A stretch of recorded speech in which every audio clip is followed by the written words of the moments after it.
Yo, what's up, Chaos TV family? What's up, Chaos TV Network? It's your Chaos Leader, Chaos Hero, here again, back again, at to the mat, which where we tonight. And today, people, I'm gonna be doing 2 figurine reviews today. I should be getting done uploading the rest of last week's episode of Top Down Throwdown that I was going to try to do live, but something that's going on with the YouTube update from my friend Alan AM told me. That's the reason why I had to record the rest of it instead of uploading it live, unfortunately. My apologies to all of you. Today we're going to be doing a figurine review on the SH Figuarts Kamen Rider Ghost, or Ori Damashi, basically. It's a great figure. Kamen Rider Ghost is a very interesting series. I'm just getting into it. Technically, sorry to say it, I'm at the first episode. And I'm at basically the first season, but so far it's kind of drawn me in a little bit because it's interesting. It's about virtues and spirits and stuff, and I kind of like it. It's kind of similar to Agito a little bit to me.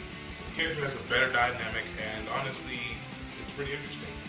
As far as that, it was a toss-up between Kamen Rider, Mask Rider, Beast, and this figure. And I chose this figure because I love the design, I love the artwork, I love the detail, and I love the style this Kamen Rider brought to the table outside of every other Kamen Rider, because normal Kamen Riders are mostly, basically like, Kamen Rider Agito, the old bug mask thing, and, it's a pretty good figure. But other than that, let's take a look at the box real quick. We have, Bandai Tamashii Nation, and all that good stuff. Obligatory box art shots right here, and here he is inside the box.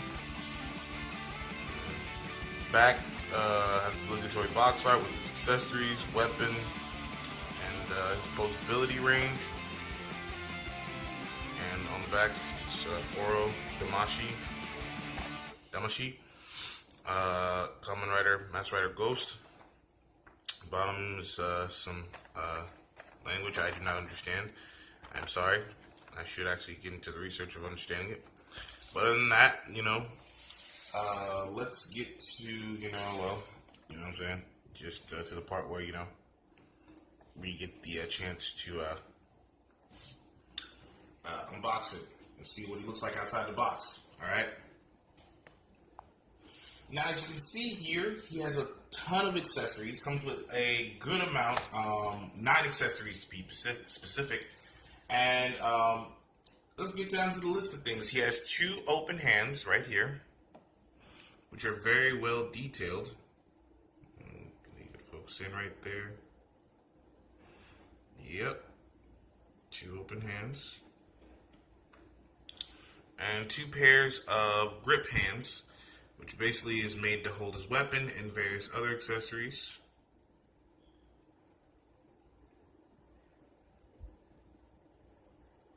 His hoodie that he can switch out on the back of his jacket, which is one of the reasons why I like this Mask Hero, Kamen Rider, Mask Rider Ghost, because he looks more thuggish and awesome, kind of. His driver, or I think it's the belt that's called the driver. Also, his sword can convert into a makeshift 12-gauge shotgun in a way. Just slide it there, and there you go. Has a little insignia. I love the detailing on the weapon, though. The silver with the silver, black, and metallic paint is pretty good. And this little guy, I don't know what he is or what he does, but I'm getting further into the series where I think I might know what he does, but I like the way they detailed the eye. It's more of a little translucent there, but it's pretty cool. Times to focus in there a little bit.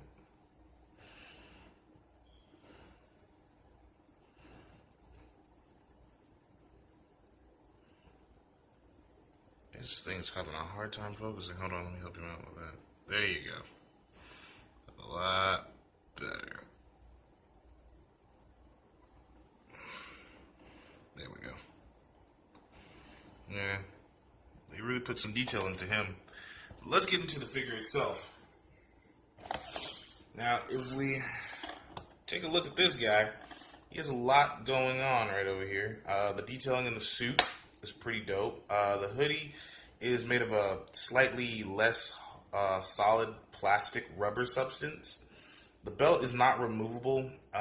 This plastic part right here, for some reason, if anyone could tell me in the comment section, why is this part right here removable? Is that for a reason? Do I have to collect the entire set for this to see what happens or something? Because I like the detailing in it. It's pretty dope. Yeah. Focusing on that detail, looks pretty dope.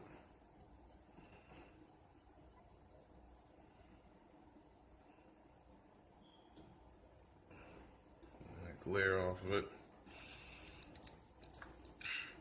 And you can tell the detailing in the mask, they really put a lot of work into it. The craftsmanship, the painting and the sculpting on the figure, it's pretty decent. Like showroom finish, kind of. I like it. Posability looks pretty good. For some reason, this is removable. I don't know why. This back part right here, you could take off to put the hoodie part in because there's a little peg in the hoodie where it pegs into the back of this head right here. This hoodie is basically removable. I just like the design of the hoodie itself because it looks dope. If there's a way I can order this exact hoodie, I would totally rock this hoodie. Can y'all put down below in the comments if there's a place that actually sells, themed hoodies? Is this one of can you find a place that sells this kind of hoodie? I mean, like this particular kind of hoodie. I'm talking design and all. But as far as the posability, you get a double jointed elbow. Let's focus in there real quick. You get a double jointed elbow. Shoulders can go back that far, but move out this far.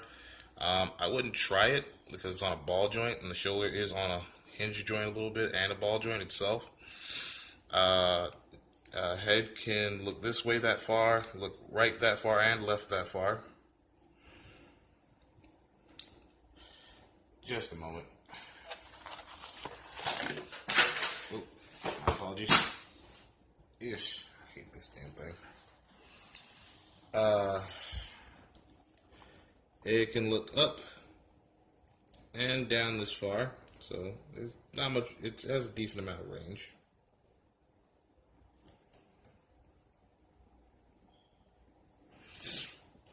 It does do quite a chicken neck action over here, which is good for posability. Torso does not have a swivel, and if it does, it's kind of limited due to the jacket. I do not know if this hoodie is removable. The cloak is removable. Let me know in the comment section as well if the cloak is removable, because I would really like to know if this cloak is kind of removable. Be quite interesting. There is some decent spread, so there could be some room for some great aerial poses, kick poses a little bit. I don't know. I'm not for sure. A double jointed knee, but it can only bend that far. So go for some Muay Thai kick. A little bit of a thigh swivel because it's on a ball joint. There is a ball joint kind of on the ankle. There is a decent ankle pivot. You don't get that much range on it, but it's pretty decent. And a little bit of a toe bend right at here because the toe is on a hinge joint. Other than that, this figure has decent posability, and honestly, it's really cool. I like it. It's very solid for a small figure. It's not that big. And for size comparison, I would like to bring in another figure to compare it. Now here he is with the Kamen Rider Mask Rider Agito figure from SH Figuarts, the definitive edition. Now the size comparison is very uncanny. Ghost is a lot shorter than Agito, and more so less the design that it came from is a little bit more of an earlier model or latest model than the other one. I would like for them to make an anniversary remastered edition of Kamen Rider Ghost, just like they did with Agito, in my opinion. But with Ghost, it's going to be a whole lot longer until they make a definitive remastering or refurbishing of this figure. But other than that, it's kind of tall and it's kind of short compared to it. It's kind of let's put it into the spectrum. It's not a 1-in-1 scale, but it is. Excuse me, my apologies. It is a decent height. It's it's a 6-inch figure. Agito's like 6.5 or 6 3/4, more so or less. And it's a really good figure. If you're into the Kamen Rider series and you want this, it's pretty good. It's a really decent height. Well, that's it for my figurine review for the SH Figuarts Kamen Rider Mask Rider Ghost. Overall, I like this figure. It's really well worth it. If you want to get the figure. If you're a big collector of tokusatsu or just a fan of Kamen Rider, honestly, if you like it, you don't really necessarily have to be a big fan of Kamen Rider. You can just watch 2 or 3 episodes with sub. They don't have any in English dub, unfortunately. But overall, this is a good figure. It's really well worth it to get. It's a great design. It's a great buy. It's a great way to, kind of complete most of your Kamen Rider collection if you're a fan of it, like I said before. But other than that, like I said, this is your boy Chaos Hero. Just jumped out the chaos just to show you what's good and what's cool and awesome out there. Be sure to stay tuned later on today, on this Friday, for episodes of Top Down Throwdown and a couple of deck profiles. I will be doing a deck profile on Dragoonides as well as Battling Boxers, which are 2 archetypes that I was working on for a long time and managed to finish. Like I said, I also teach you guys cheap and very less expensive ways to get cards and build decks. Like I said, this is what this channel is about, and bargain shopping is the whole deal. Other than that, peace. Stay tuned later for what's to come next in the figurine review.